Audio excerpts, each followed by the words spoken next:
अस्सलामु अलैकुम रहमतुल्लाहि वबरकातुहू। हकीम जावेद इकबाल हर्बल इस चैनल की तरफ से आपकी खिदमत में हाजिर है। आज जिस मौजू के ऊपर हमने बात करनी है वो है खराटों के हवाले से।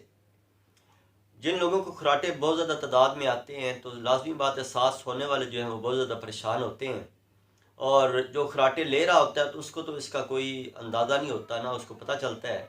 लेकिन जो सांस होने वाले होते हैं वो बहुत ज़्यादा परेशान होते हैं, उनकी नींद बहुत ज़्यादा डिस्टर्ब होती है। तो इसी मौजू पर आज आज की हमारी वीडियो है कि इसमें क्या सबब क्या होते हैं, इसकी इलामात क्या होती हैं, इसका इलाज क्या करना होता है।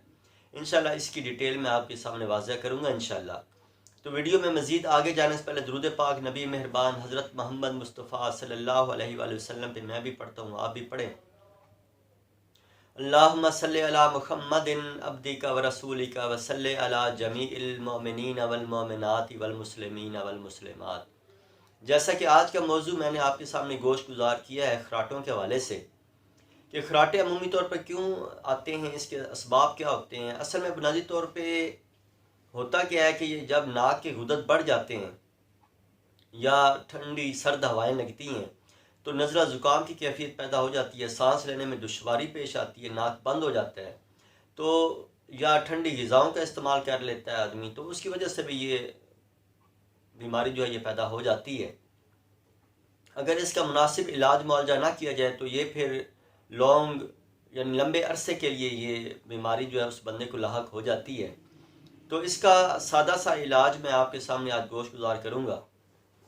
तो इसमें बुनियादी तौर पे असबाब तो मैंने आपके सामने वाज़ह कर दिए हैं कि इसके क्या असबाब होते हैं। इसकी इलामात में क्या होता है कि जब आदमी रात को सोता है, गहरी नींद में जाता है, तो लाज़मी बात है फिर जब नाक बंद होता है तो वो मुख्तलिफ़ आवाज़ें जो है वो साथ वालों को सुनाई देती हैं, यानी ज़ोर ज़ोर से खराटों की आवाज़ें आ रही होती हैं।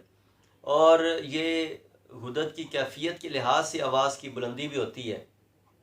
तो इसमें बुनियादी तौर पे हमने करना क्या है कि आपने सफ़ेदे के पत्ते लेने हैं, मुट्ठी भर आपने सफ़ेदे के पत्ते लेने हैं, उनको पानी में बॉयल करना है, ऊपर ढक्कन दे देना है, 1 किलो पानी डालें और एक मुट्ठी भर आपने सफ़ेदे के पत्ते अंदर डाल देने हैं।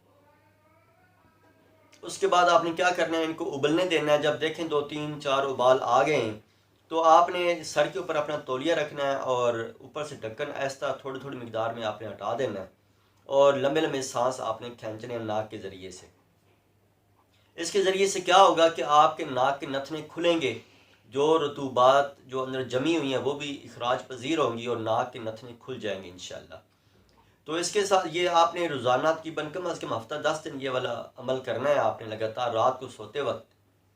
और इसके साथ आपने एक माजून मिलती है अतरीफ़ल उस्तुखुदूस, ये रोज़ाना आपने 1 चम्मच जो है, छोटा चाय वाला जो चम्मच है, ये आपने 1 चम्मच रात को सोते वक्त खा लेना है। नीम गर्म पानी ऊपर से आपने 1 प्याली पी लेना है। और इसके साथ एक काम और आपने करना है कि सरसों का तेल आपने किसी ड्रॉपर में डाल लेना है और दोनों नथनों में 2 2 कतरे आपने जो है नाक के नथनों में ये 2 2 कतरे ऑयल के भी डाल लेने हैं। तो ये लगातार आपने कम अज़ कम 15 20 दिन ये अमल करना है। इंशाल्लाह इंशाल्लाह अल्लाह के हुक्म से ये खराटों से आपको निजात मिल जाएगी इंशाल्लाह, और ये आपका मसला हल हो जाएगा इंशाल्लाह। अल्लाह ताला हम सबको सेहत व तंदुरुस्ती वाली ज़िंदगी अता फ़रमाए। अस्सलामु अलैकुम व रहमतुल्लाहि व बरकातुहू।